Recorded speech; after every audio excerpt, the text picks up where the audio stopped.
This is 911C. We're going to continue looking at more of these identities.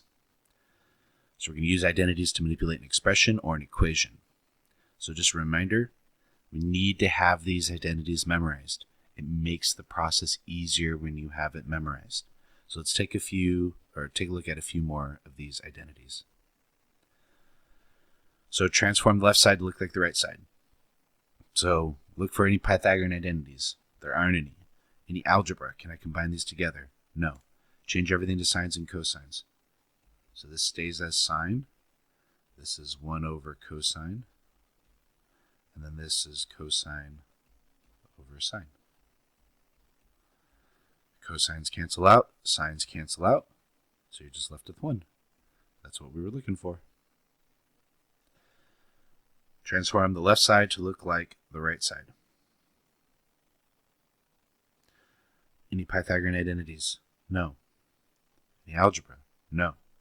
Change everything to sines and cosines, and let's see what happens.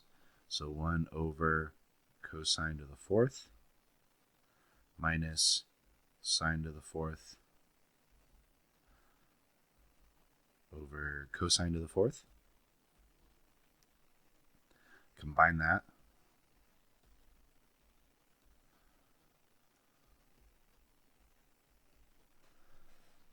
Now, for the algebra, this on top you can factor.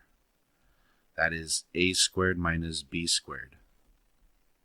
So we call that a difference of squares. So my a is 1. I'm just going to write it out.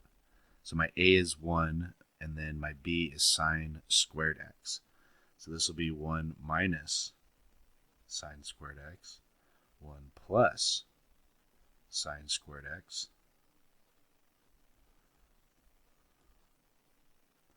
And then this right here, Pythagorean identity, that is cosine squared.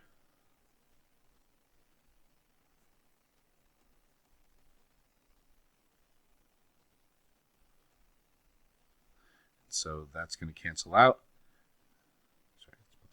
So that's going to be 1 plus sine squared x over cosine squared x. So secant x minus cosecant x. Any Pythagorean identities? No. Any algebra? No.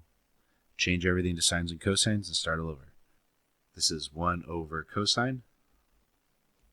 And this is 1 over sine. So I need to multiply top and bottom by cosine. Multiply top and bottom by sine. Because we need to find the common denominator for us to be able to add them together. And so this is going to become sine x minus cosine x all over cosine x sine x. And then I could reverse that. So sine x minus cosine x.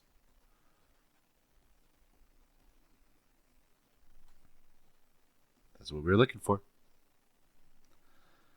So what did we learn today? We just practiced more identities and we continued on with what we were doing.